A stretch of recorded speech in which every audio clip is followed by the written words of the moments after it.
All right, and I am so excited. I'm glad you guys are in here.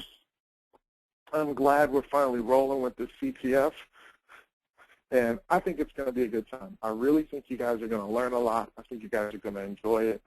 I really think it'll be a good time. Hey, what's up?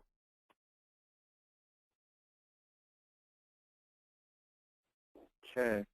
All right, guys, let's get down to business, and let's just start with some basics about CTFs. This one, as well as generic ones, too. So things that we're going to kind of go over today, what's a CTF, generic CTF prep, prep that you should be doing for this CTF specifically, incident response, system hardening, attack-in system, maintaining access. So all of the things associated with this CTF. The things that we're going to be hitting today is what's a CTF, generic CTF prep, strategic security specific CTF prep, how do you prepare for this game, and then incident response. Wednesday, we'll be covering the system hardening that you see about halfway down on this list. So we just want to kind of get you ready with what are the things you're going to need to do to be ready for this game. And then the most critical skill, which is going to be incident response. That's going to be your first super critical skill. Wednesday, your next critical skill will be system hardening. Next Monday, your next critical skill will be how to attack the other teams. And then next Wednesday, the last critical skill will be how to maintain access on the other other teams. These are your critical skills. Okay, so let's get the basics. What's a CTF? Now, I've been playing in CTFs for, oh boy, God, am I that old, really? About 13 years. Pretty much before I started doing this stuff professionally, I was playing in CTFs. I competed in the DEF CON CTF a few times. I ran my own CTF website called rootwars.org. I've played in or managed or ran a lot, probably close to 100 CTF events. So they go all over the place. It's kind of hard to say what a CTF is. So when in doubt, ask Wikipedia, right? So Wikipedia says that it's a security competition. It's an educational exercise. It's designed to give you experience in securing a machine as well as reacting to the sorts of attacks found in the real world. And that's nice. The game can include reverse engineering, network sniffing, protocol analysis, system administration, programming, crypto, all kinds of cool things. And that's great. But I think the most important thing is when you get down to that last line on this slide where it says that there's two basic types of games, and that's an attack and defense style of game and a Jeopardy style of game. Now, you're going to find that a lot of the games out there on the internet tend to be the Jeopardy style of game. And what I mean by the Jeopardy style of game is I don't necessarily mean someone sits there and asks you trivia questions, but that usually is part of what's included. But you'll also, the game will generally be broken up into categories. And when the game is broken up into categories, you have to achieve certain things to score points in that particular category. And that's pretty much the most common style of Jeopardy type of game. It could be trivia, where they ask you like hacker trivia. It could be cryptogram type stuff. Here's this encrypted thing, I need you to decrypt it. It could be programming type things. Here's a programming challenge that you have to write some little code that breaks this or does a particular task. It can be a hacking challenge where there's a particular application that you have to, find some misconfiguration in it, or as advanced as possibly write a buffer overflow for it. It could be a reversing challenge where you have a binary and you have to reverse it to get a particular piece of data out of it. And then you generally score points on each of those tasks. Now, a lot of these Jeopardy-style games include lots and lots and lots of these different challenges. And this is the most common out there. The next style, which is the style that you're going to be playing in, is a network attack and defense style of game. I need to cite the reference where I got this screenshot, but it's a CTF website that's out there. They've got a network architecture that's really similar to ours. That's the reason I used the screenshot. But don't worry, when I give you guys the real slide, this will be cited. The German website that's running this are actually pretty good, by the way. So in a network attack defense, each team is given a machine or a small network to defend. So you'll be given a virtual machine, and you'll have to defend that. That'll be the server that you need to take care of, which is why incident response is such a big deal. That's your first super critical skill. You get this box, you got to defend this thing. Now, the way our game is going to work, you're going to get a box that you have to defend. You're also going to get a VPN gateway. This VPN gateway will allow you to connect to the lab network, the VPN network, and any host that you want to put behind this VPN gateway, you just put them on the same network. That way you only have to run one VPN client. So let's say 3, 4 of your friends all get together, and you're like, yeah, man, it's going to be cool. Let's go for this. One guy runs one cow rather, and another person runs the surface. And the same network, all the attackers. Or if you does lost audio?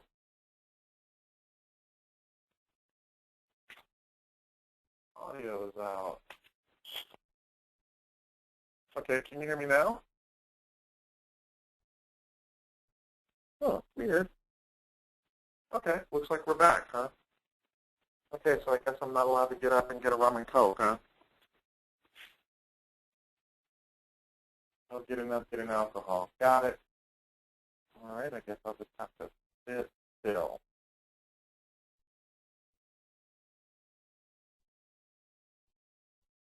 All right, so let's go back to this. You're going to get a VPN gateway, and your VPN gateway is what you use to connect to the VPN. Now, you can put, because it's a router, firewall router, it's TF sense, you can put as many hosts behind that VPN gateway as you want, and they'll all be allowed to connect to the VPN. Now, that's great if, 5, 6 of you want to hang out at one of the people's houses and go for it, but what if you're remote? Well, since everyone can connect to the VPN, you don't all need to be in the same physical location. So as long as you have a means to communicate, everyone can jump on the VPN, connect to their respective team server, and they just need a way to communicate with each other. We'll get to that in a little bit. Okay, so back to what Wikipedia says, depending on the nature of the particular CTF game, teams may either be attempting to take an opponent's flag from their machine, or the teams may be attempting to plant their own flag on their opponent's machine. And that's what we're going to be doing. So, generic CTF prep. If you need to play in a Jeopardy-style CTF game, it's kind of like getting ready to get on a TV show, Jeopardy, which is ungodly hard because they can ask you anything. So it's really tough to prepare for these Jeopardy-style CTF games. If you're going to get in games like that, you basically need to just focus on the stuff that you know they're going to hit hard. Most of these games will almost always include hacker trivia, hacker history. Most of these games will include questions about high-profile attacks and vulnerabilities, Stuxnet type questions and stuff like that, right? they're almost always going to have some references to famous hacker movies. Movies like War Games, the movie Hackers, you know, that type of stuff, you know, Swordfish, you know, famous quotes from those types of movies. That stuff is almost always going to be in CTFs. Skip the protocol and programming stuff. And the reason I say that is because I think it's just too difficult to cram for stuff like that. You know, if you're going to cram on the stuff that's the stuff you can memorize, right?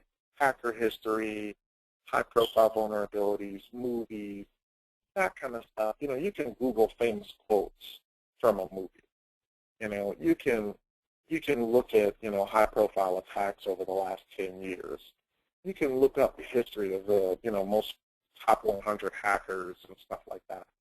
You know, these little programming and protocol things, like people will ask you in some of these games, like, you know, RFC questions about specific protocols. They'll ask you, like, really obscure programming things that come from various programming languages. You know, that kind of stuff, either you know it or you don't. I don't really think you can cram for stuff like that. Network defense and attack games, I would say off the top, in general, download all the patches for your most common operating systems right off the top. If they're Windows, I would say get all of the patches for every major flavor of Windows. You know, from Windows 2000 all the way up through Server 2012, from Windows XP all the way up through Windows 8. And I would recommend that you have them at the ready. For the Linux, I would recommend building your own repo server, like building your own Yum server, building your own app server, and just carrying all the major flavors, right? Almost anything that anybody does in Linux these days is going to be Debian, Ubuntu, CentOS, Fedora. You know, you can spend a weekend and download all that stuff and build your own Yum and app servers for most of that kind of stuff and get a lot of that kind of stuff cleaned up. Have trusted binaries for your most common OSs. If you have tools like Windows Forensics Tool Chest, you can get copies of cmd.exe, ipconfig, netstat. You can get trusted binaries, right? Because you don't know in a game if your binaries are going to be trojaned or not. The next thing I would say to do would be organize all of your exploitation and post-exploitation tools and scripts. So if you've got tools that do automated exploitation, I keep that stuff sorted. If you're going to be using Metasploit, I would build out text files that you can use to copy and paste all of your commands in for your most common attacks that you think you would use in Metasploit. You know, for example, you know, brute forcing, MSO 867, you know, FTP and database attacks and all that kind of stuff. I would build all that stuff out as much as possible so that they're pretty much ready to go. We call those click scripts. So you pretty much just either put them into some sort of batch or shell script, so you double click them and they just run, or you write them all out as text files so that you can copy and paste.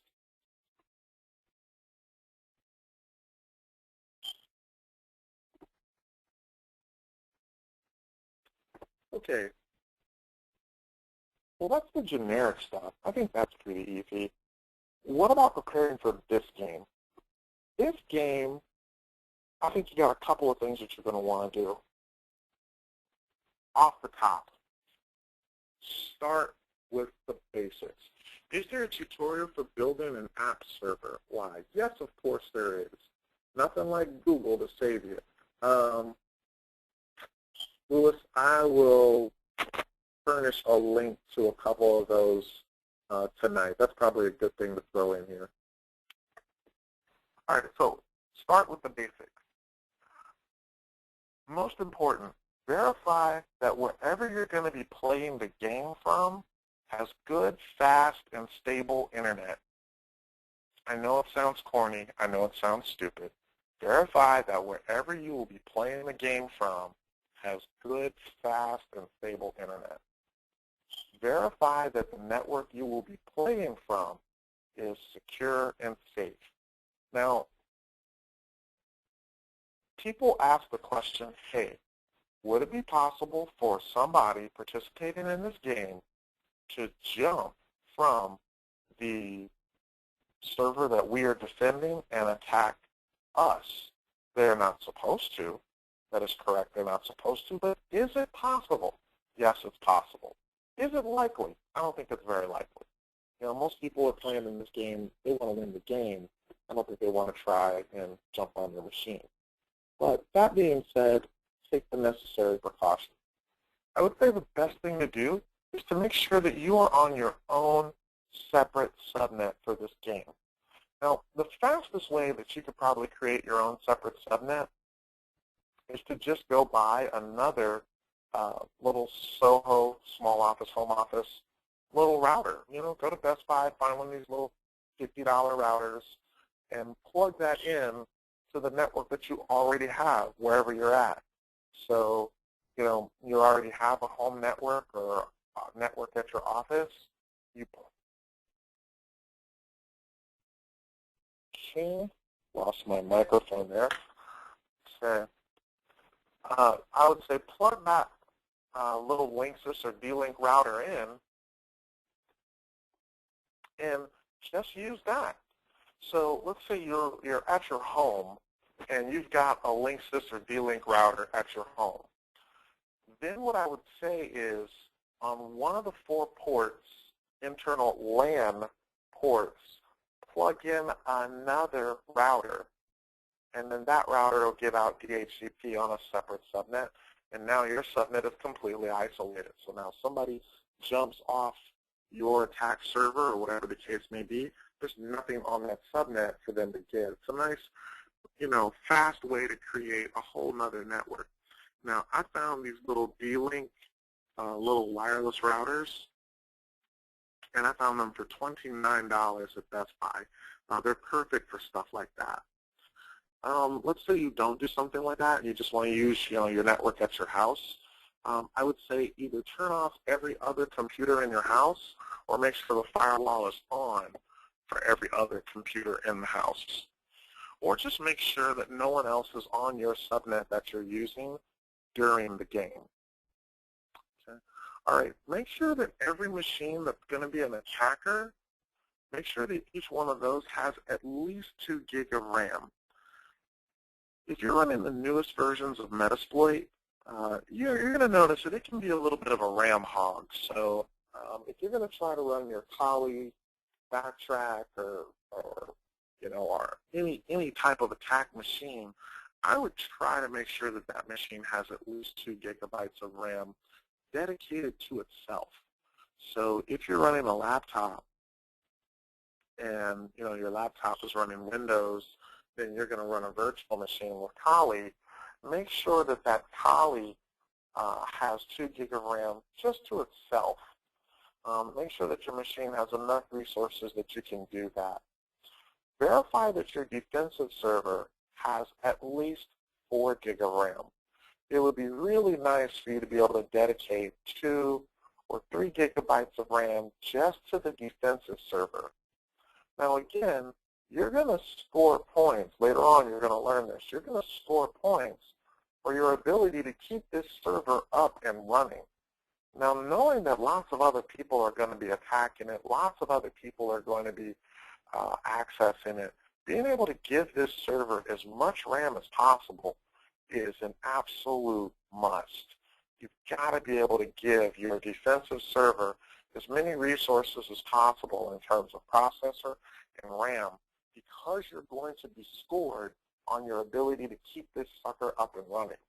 So if you have lots of people interacting with your server, both offensively and defensively, the more resources you can allocate to it, the better that server is going to be able to handle that.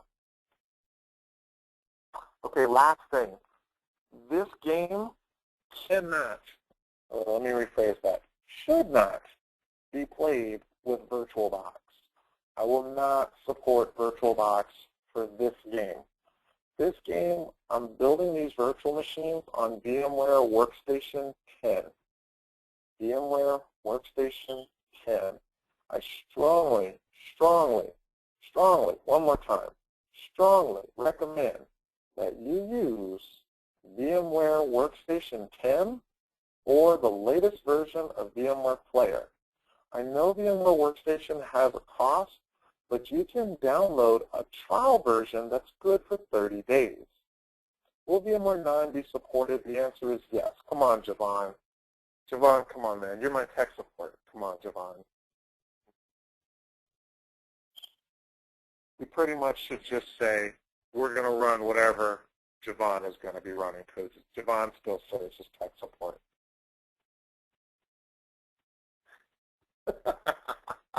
Javon's laughing. For those of you who don't know, Javon is one of the students in one of the classes, and the other night when the lab had catastrophic hardware failure, Javon swooped in like Superman with his red cape flapping in the breeze, showed me how to do some little VMware tricks right here, some services to restart that got it all back to working. Javon saved the day. I haven't turned this off because I still need to take notes on what Javon told me how to do. So, Javon, our Lord and Savior, thank you. Okay. Step 2. Now that you got your basics done, does this work for VMware Fusion? The answer is yes. If you've got a recent version of VMware Fusion, you will be just fine. Okay, next thing, step 2, get your team organized. The first thing that your team needs is a way for your team to communicate. You have to have a way for your team to communicate. Set up a Google Hangout, Skype, IRC, Silk, whatever. I don't care how you do it, but your team needs to agree on a way that your team can communicate in real time.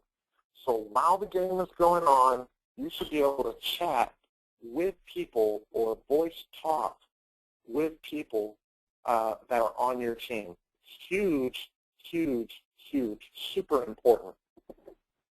Next thing that you need to do is set up a means for your team members to share resources, documents, tools, files, etc. Same thing, a Google Hangout, Google Docs, SharePoint, one of these online project management systems, a wiki, anywhere that you can organize what you're doing.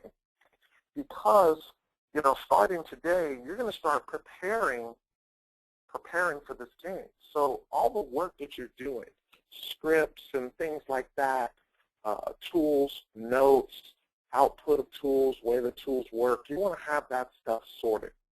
The second thing is you need to be conscious that several players may not be in your time zone. And I'm not talking like you're on the East Coast, they're on the West Coast. We've got participants that are in Singapore, Sri Lanka, Hong Kong, Australia. We've got people playing in this game that are all over the world. So I don't mean like not in your time zone like 3 hours ahead or behind you. I mean not in your time zone like 15 hours ahead of you kind of thing, 12 hours behind you. Literally, it might be 7 o'clock at night for you, but one of your teammates, it may be 9 o'clock in the morning for them. So you have to have a means of sharing resources that's real time and a means for sharing resources where people can just get there any way that you want. Or, not any way that you want, but not so much worried about time. Will you be grouped into teams that day? You're actually going to be grouped into teams on Thursday. Okay, next thing, break your teams up by functions. So attackers, defenders, administrators, researchers, these are my recommended groups. It's your team. You can set them up however you want. But I strongly recommend that you have a group of people dedicated exclusively to attacking, a group of people dedicated exclusively to defense, system administration, research. There can be overlap. You can have a person who's doing 2 jobs. It doesn't mean that that's all this person does. But, excuse me, you definitely want to make sure that you spend adequate time on each area of the game.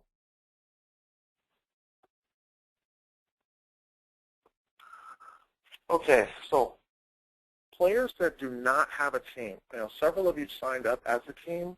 Players that do not have teams will be placed on teams by Thursday. So I know that's going to suck for some of you who are like, hey, we already got a group. What I'm going to try to do is the people who signed up individually, I'm going to start grouping them together first, trying to make the teams as evenly numbered as possible. Once we get to that point where they're fairly evenly numbered, then we'll start placing people onto groups that are already joined as groups. So if you already joined as a group, and let's say you're 4 or 5 people or something like that, 5, 6 people, more than likely you might get 1 person added to your group, but for the most part your group should be intact. I won't be taking anybody out of the group. So if you signed up as a group, you do not need to worry that one of your team members will be using the group. Okay. Thursday, once you get the email letting you know that you have new members on your team, you need to quickly get your teammates integrated. Let them know about job roles, show them how to access resources, all that kind of stuff. Get them up on chat, get them up on your Google Hangout or whatever it is that you've got, get them rolling. I strongly recommend that you try to do this Thursday and Friday. The reason that I'm trying to get all the teams done by Thursday is we still have people who are signing up for this game and the class today and tomorrow. Like we've had probably like 7 people sign up in the last hour. So I know that there'll still be people signing up today, tonight, tomorrow. I realize that. So that's the reason I'm just trying to wait for Thursday. Thursday, I'm going to start pushing people into groups. Thursday night, Friday night, try to get your teams set up where they can all talk, where they can all work together, and then really try to slam hard over the weekend. Try to get everyone's tools and scripts together. I know you don't think this is going to be necessary, but trust me, it will be. Try to get your tools documented so that each team member has a place where they can go look and see what the tools are, what the tools are called, how these tools are going to work, and then more importantly, what do these tools look like in terms of our defensive mechanisms. So if we're running any defensive tools on our team and you're running one of these scripts, I need to know, if I'm your teammate, what this stuff looks like, because we need to know, hey, this is something that we run, and we run it every 10 minutes, every 15 minutes, so we can figure out if we've been attacked or not. We need to know that. We need to know what it looks like. These are the kinds of things that your team needs to be figuring out. Okay, let's move on to your most important skill. The first skill that you're going to need in this game is incident response. Hands down, you need incident response. When you get your virtual machine, you don't know the state of that virtual machine. Your virtual machine is going to be backdoored. Your virtual machine is going to be rootkitted. Your virtual machine is going to be loaded with vulnerabilities. And when I say vulnerabilities, I mean everything from weak passwords all the way up to custom buffer overflows. So you will have vulnerable services, vulnerable applications on your machine already. You will have lots of accounts with weak passwords on your machine already. You will have lots of Trojan services, tools, utilities. This box is a cesspool, okay? And you need to be able to start figuring out how jacked up this box is right away. Now, required incident response skill, your team needs to find and quickly remove all the backdoors. Find and quickly remove all of the rootkits. You need to do this because later on when you start working on the attack portion, if each team gets the same virtual machine, then any backdoor or rootkit vulnerability or weak password or buffer overflow, your team is going to have the same thing. The other team is going to have the same thing. So if you find something that maybe they did not find, when it comes time for you to attack, that might be a vulnerability that you can use against them. So the better you are at incident response, the better you will be when it comes time to attack the other teams. Really, really, really important. I designed this game so that you cannot score if you are not doing your own incident response and your own system administration. So, super important, find as many backdoors as you can, find as many rootkits as you can. Let me see, looks like we have a question here.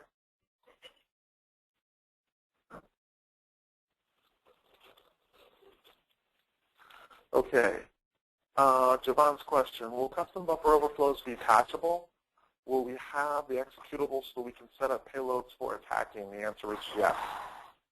Yes, you will. So custom buffer overflows will in fact be patchable. Will you have the source code for everything that's on the box? You'll either have the source or you'll have the actual binary used to install everything. So you should be able to defend your own machine. You should be able to craft custom attacks for the other teams. So it's going to be a lot of fun. There'll be a lot of stuff for beginners and advanced. There'll be some pretty tricky stuff in here too.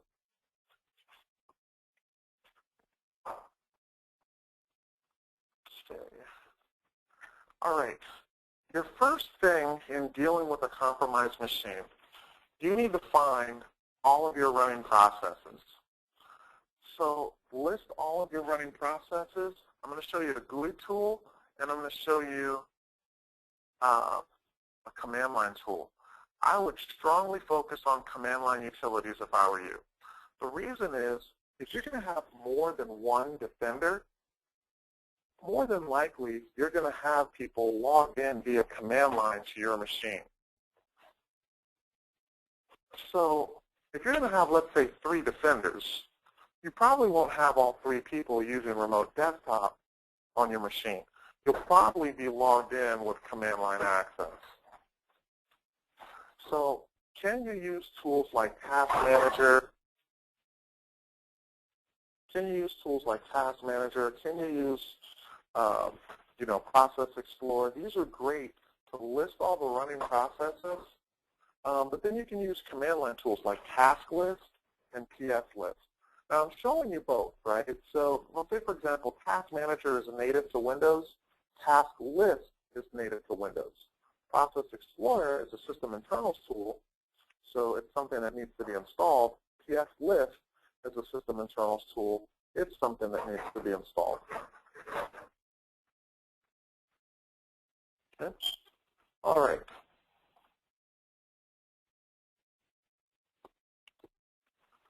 Okay, next thing. Once you list all of the processes that are running, you need to try and figure out which processes are malicious. So how do you do that, right? You go through the list of processes. Let's say you've got 50 processes that are running on your machine. Okay, hold on there. Looks like I got an issue with question being asked. Hold on.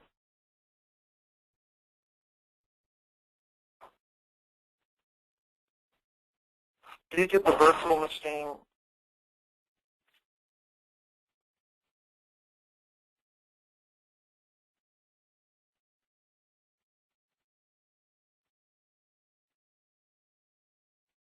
All right, sorry about that, guys. My microphone died, so I'm on speaker. My fiance is here trying to get super whack and cook, so that's what all the noise in the background is. Okay, so do we get the virtual machine the day of the CTF? You'll actually get the virtual machine before the CTF. I'm going to give you a practice virtual machine. That won't be the same machine that you'll be using for the game, but you'll use those throughout next week to test like VPN connectivity and all that kind of stuff. So each day I'll be giving the teams more stuff so that you can make sure that this stuff works. Okay? All right, so identify malicious processes, step 2. You do a process list or a PS list or a task list or whatever. You come up with every single process that's running on that machine, and then you got to look it up. So you got to look it up, figure out if that process is malicious or not. So once you know, hey, I've got these processes, I don't know if they're malicious or not, let me look up each one. For every one that I find that's malicious, you need to kill it. All the ones that are legit, you need to leave those running. So these resources like File Search Center, liutilities.com, these are all places where you can look up executables.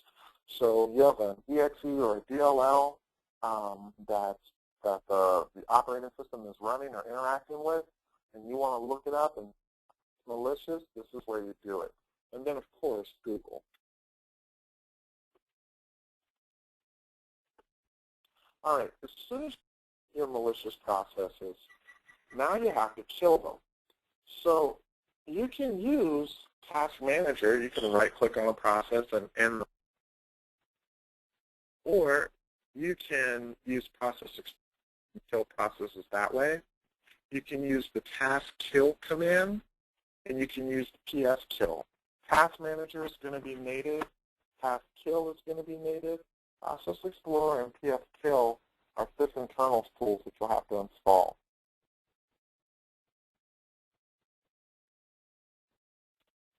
All right, so that's processes. So your first thing was find all the processes, figure out which ones were malicious, kill all the malicious ones.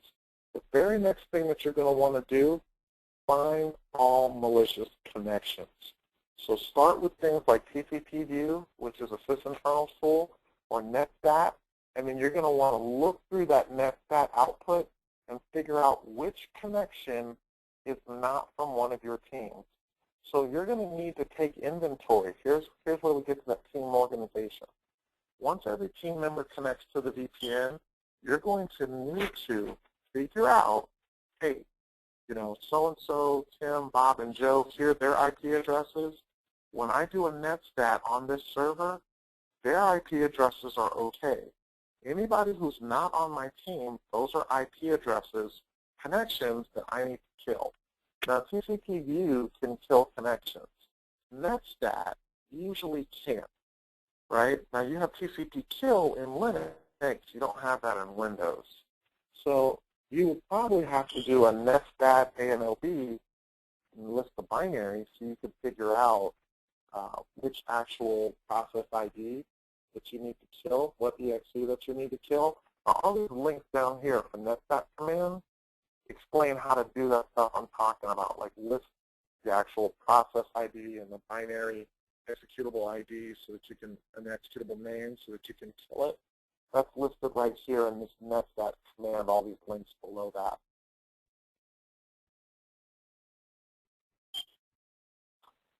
And then, like I said, killing Windows connections. Now, because you're defending a Windows server, you can use TCP view, you can use the task kill command, or you can download a tool called WKillCX, which is basically like TCP kill, but it allows you to kill processes from the command line.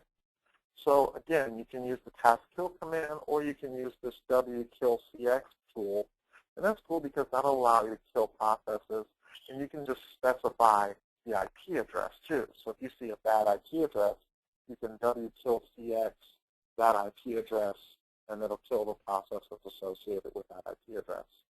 So some nice little things that you can do. So remember, start with processes, kill all the malicious processes.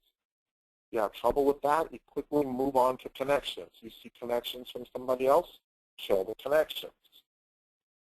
Okay? All right, next thing, find malicious services. So you may have an attacker who's installed a malicious service on your machine. So what do, right? You've got a malicious service on your machine. look for things like, for example, wireless discovery service, and a lot of people backdoor stuff like that in the real world. You may have some legit services that are misspelled, anything like that. Look for services. Services are important because it's how attackers maintain persistence. You might be in a situation where your machine is so messed up that you decide to reboot. So if you reboot your machine, well, what's going to restart after the reboot is probably going to be your services. So check your services to see, is anything auto-starting, auto-running at system startup? That could be a backdoor. Okay. Now, digging into how to do services, that's why I have these links here, because that's a bit much to try to cover right now, but it should be enough that it's helpful to you. Okay. All right, rootkit. Rootkits are pretty tough in today's modern version of Windows. If it was an older version of Windows, you'd have things like Hacker Defender and the FU rootkit and all those types of things. When we start getting into modern rootkits, there's really not too many of them out there. Most people are looking for other types of persistence. But it doesn't mean that you can't run tools like Rootkit Revealer and things like that. You should know how to look for rootkits because, like I said before, this machine may be rootkitted. So you should at least know how to look for rootkits, check the rootkits periodically, verify, especially at reboot, that you're not dealing with something like that. All right. Good technical incident response resources. There's a lot of stuff that I wasn't able to cover today. Things like presets. There's just way too much stuff. Like I can't teach a full-blown incident response class in 2 hours. But here's some good resources for this kind of stuff that I think will be pretty helpful. Okay. All right. So we hit all the major stuff today. What's the CTF? Generic CTF prep. Getting ready for this CTF, and then incident response. So Wednesday, we're going to talk about system hardening. So with your system hardening, that's going to be, installing patches, changing passwords, firewalling, setting rules, and things like that. Thanks for that link, Forensic Wiki. I'll throw that in the slides. All those types of things.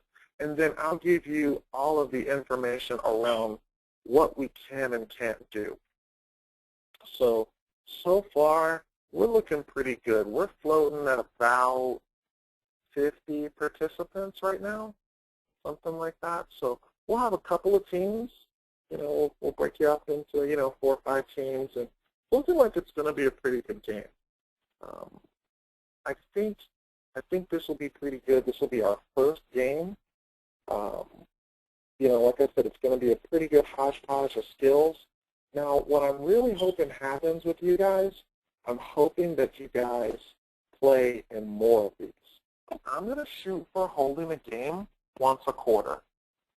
So if I can get a good game together once a quarter and you guys start competing, once you start seeing the layout of the game, later on what will happen is I will start giving you more servers to protect. So it starts with one server. I want you guys to get the feel of working with the game. You're going to have one Windows server. Next time, you'll have one Windows server, one Linux server. And then we'll give you a couple of servers. You have to build a little network. And then eventually what I'm hoping that by the time we get to the end of the year, end of 2014, we'll start having some pretty good, pretty complex games. And I'm really hoping that we can kind of make this a staple, just what we do around here. So I'm hoping that this will be something that you really like. This will be something that's really fun. And I'm really hoping that you get a lot out of this. So let's open it up. Does anybody have any questions for me? We went through this really fast. I thought it would take a lot longer. Will I give you this PowerPoint? Yes, of course I will. I'll be sending this out tonight along with the video that we just did that we're recording right now. Man, I'm glad you're excited. I'm excited too. Yeah, it's going to be a lot. What version of Windows Server will it be? I can neither confirm nor deny that it will be a version of Windows. Yeah, John, that just basically means I'm not telling you. Just to clarify, yes, teams will be decided on the 5th. We'll be notifying all teams of who their new teammates are on the 5th.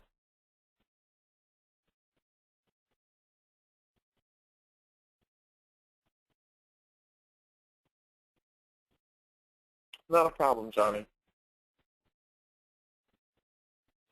Okay, that's a really good question. If you're new and you don't have a lot of experience, what types of things should you be doing, or what role should you be in for a team?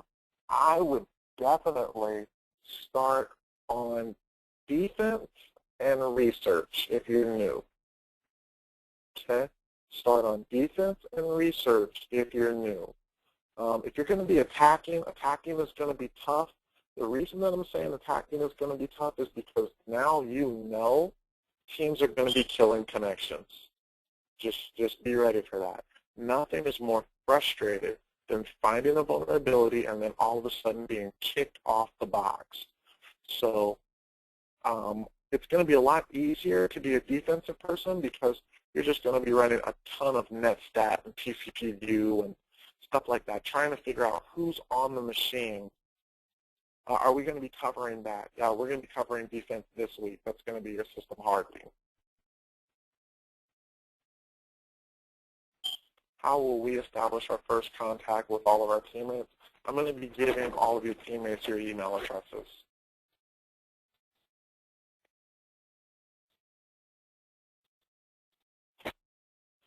How do we balance the teams? The first game really isn't going to be that balanced. I think as we start to get more teams to play our second and third game, I think the teams will be more evenly balanced. Most of the people playing are previous students of mine, so I'm going to try to keep it for the ones that I know. I'm going to try and group them together so that there's a fair amount of new people and fair amount of people who've taken a class with me.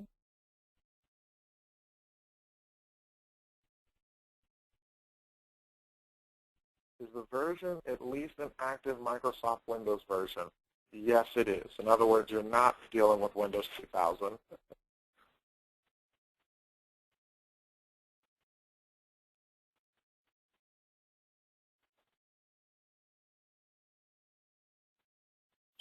What does a researcher do specifically? For all intents and purposes, you're the Googler. When stuff is happening in the middle of the game, you're going to find that there's going to be stuff that no one knows what it is. So it can be a real complex subject, like how do you, well, let me start with something easy, right? It might be something easy like how do you change passwords on multiple accounts? So you might have to go out and find a batch script that you can use to change passwords across a bunch of files. Or it could be something really complex like, hey, I'm running a particular application and I need to know if there's a public exploit for this particular application. So maybe that person goes out to exploitdb.com, finds that particular application, tries to see if there's exploits for it. A researcher could be doing something really advanced like actually researching, customizing an exploit for it. Okay, it's all over the map. But, I like having the beginners for researchers, specifically because your more advanced people are either going to be defenders or attackers, and they'll usually tell the Googlers what to look up. Do we know what processes or ports the scoring server is going to be looking for to determine if the box is up? You will not know that till game day. You will not know that till game day. On game day, you'll be furnished with a list of services that you have to run. Now, all those services will be running on your machine. All those services will be running on your machine. So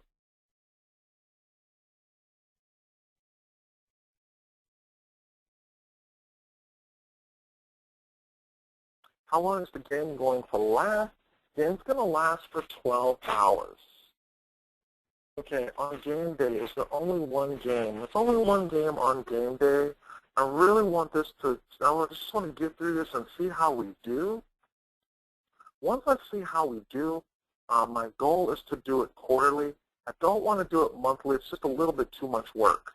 But if we can get these quarterly and get the infrastructure, because now that the infrastructure is built and the scoring server is done and all this kind of stuff, now that this kind of stuff is done, it'd be nice to use this stuff more often, and then it also would be nice to keep tuning the game. How will students know if the connection is coming from the monitoring server or the attacking server?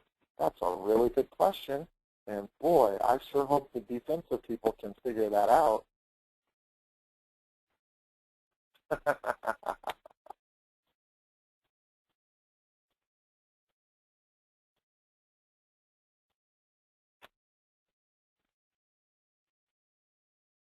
Okay.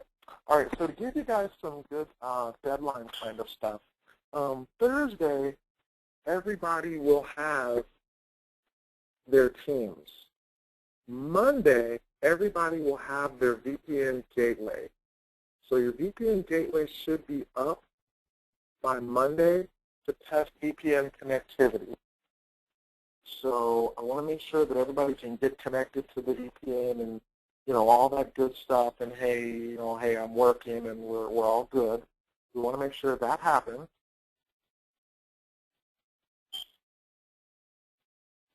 I want to give you guys a full few days to do that. What day will be covering defense? Today, the incident response, and Wednesday we'll be doing all defense. Next week is all offense. Is there a good way for team members to take breaks without screwing up the team? Well, that's really what good organization is. Because you're going to have people in different time zones, you can have people cover different, I mean, you can literally break up into shifts. So different people can cover different aspects of the game. Different people can cover different times. You know, that's the beauty of having a game where, you know, you're taking a week to prepare and then the game lasts nearly the whole day. You know, because you're going to find that a lot of people really can't sit for 12 hours straight. You know, hey, you might have to get up, go run an errand, come back, jump back on the game.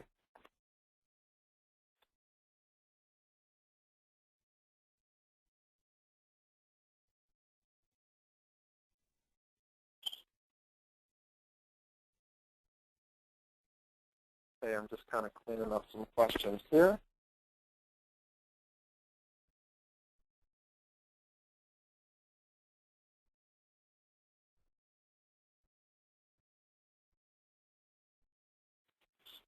Okay, back to organization. I really think you should come up with, you know, like your own wiki, a Google Hangout, one of these project management websites. You know, there's a bunch of them that are free where they allow you to, you know, create a project and set up team members and allocate roles and share files. I've seen some of these that are, you know, pretty cheap and some that are free. Definitely look at setting up IRC, set up, what are they called, Ventrilo servers and stuff like that. You have to have a way that you guys communicate. Will I provide the 2 VMs? Yes, I will. Monday, you're going to receive your VPN. A week from today, you will receive your VPN server. So your VPN gateway, you will receive that straight away. Next Wednesday, you'll get a test server that you can put up, and my scoring server will check your test server. That will give you a couple of days before the game to verify that all services are running properly. Okay, and then that test server will also have TeamViewer on it so I can log into it and stuff like that. Is the scoring server IP going to change on game day? The scoring server will not be turned on until game day, so you won't know where the scoring server is.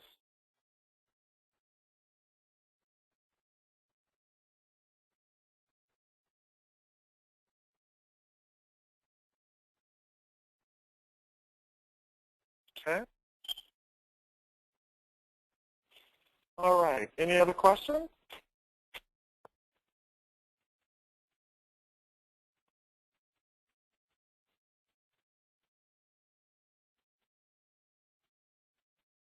All right. Well, I think you guys did absolutely great today. I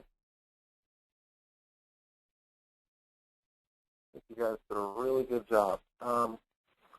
All right, so we got our basics covered. Remember, Wednesday we're going to really get down into system hardening. If you have people that you want to get them signed up, shoot them, let them know, right? I mean, we're getting down to the wire. I know people are still signing up. People have been emailing me all day, saying, hey, that they're trying to get their friend at work to sign up and stuff like that. Harass your friends because we're really getting down to the wire. For those of you who feel like you're beginners, don't worry that this game is going to be too hard. For those of you trying to harass your friends to join, try to convince them what I'm telling you, that it's okay for beginners. This game is designed for beginners. Okay, Haran, good question. Can we install stuff on the machine? Yes. Yes, yes, yes. You can install stuff. You're going to have full administrative privileges. You can install anything on this sucker that you want. You want to install an IDF, a host-based IDF like OSIC and stuff like that, I think it would be great for you to do stuff like that. Luis wants to know, what do I think about the book Counter Hack Reloaded? I think it's a very good book. Yeah, I actually know SCOTUS pretty well. I've known him for a few years. I thought it was a very good book. Okay, can you reboot your box? Yes, you sure can. Yes, you sure can. For those of you, again, another person talking about they're worried about being new, relax. Relax. You got to start somewhere. You really have to start somewhere. And this type of game, again, start as a defender, start as a researcher. The bulk of the defensive stuff is just finding rogue processes and killing them. I mean, hey, there's an IP connected to my machine. It's not on our team. Kill that. You can handle that if you're new. You need to Google something because another team member told you to Google it. You can handle that. So even if you're really, really new, you can do this. Okay, what if the scoring server tries to reach your team server while you're rebooting? Do you miss a score? Yes, you do. Okay, I haven't really talked about scoring because my plan was to cover it next week. But I'll give you a real quick synopsis of how scoring works.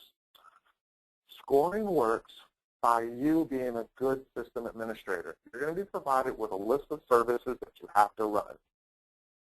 So you will have a huge list of services that you have to run. I'm not kidding, a lot. All of these services need to be running. And your team flag needs to be in the specified location that I'm going to tell you. Next week I'll show you that stuff. So your services need to be up. Your team flag needs to be on your team server. Now, to score a point, the other team, all of their services need to be up, and your flag needs to be on the other team's server. So let's say, for example, Team 1 has all of their services up and running properly, and their flag is in the right location on their server. Great.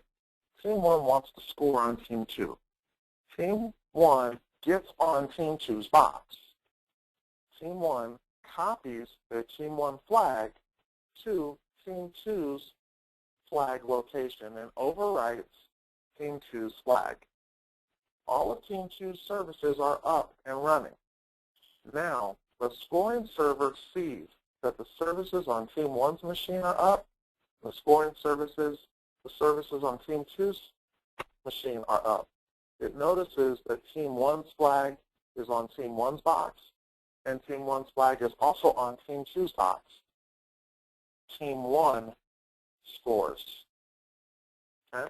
Now, you're going to get points for just having your services up. Those are defensive points. You will get more points for having your services up and your flag on your machine. That's your defense points. Now, if your services are up and someone else's flag is on your machine, you're going to lose points. You'll start to see your score go down. So there you'll be losing points. Someone has compromised you. Okay? Now, if your services are offline, you lose points faster. Okay? Because you're losing your system administration points. Okay? So we'll kind of cover more of the scoring next week.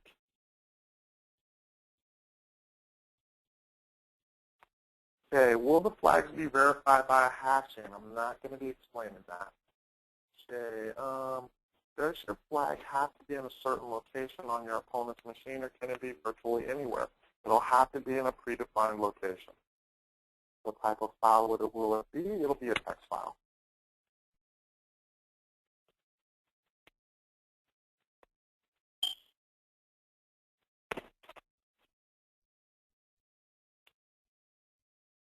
Why do I need VM Player if I'm using a VPN to use your network? You need VM Player to host the defensive server. Now, at that point, if you have VM Player to host your VPN gateway, that's it. You're pretty much okay at that point.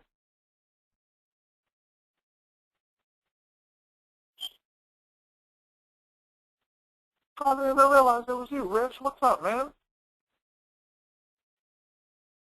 Yeah, I saw your email, 0 to hero. What's up, Rich? Okay.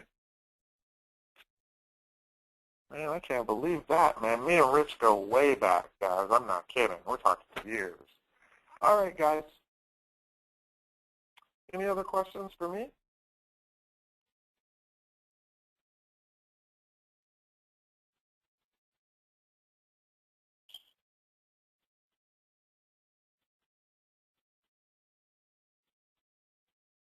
All right, I think we're doing great. Let's wrap this sucker up. Let's get this video out to everybody and these slides, or get this PowerPoint out to everybody. Probably take about a half hour for the video to render. And then check your emails tonight. Make sure you get all this stuff. And let's get rolling, guys. Thanks so much for participating. Let's have some fun.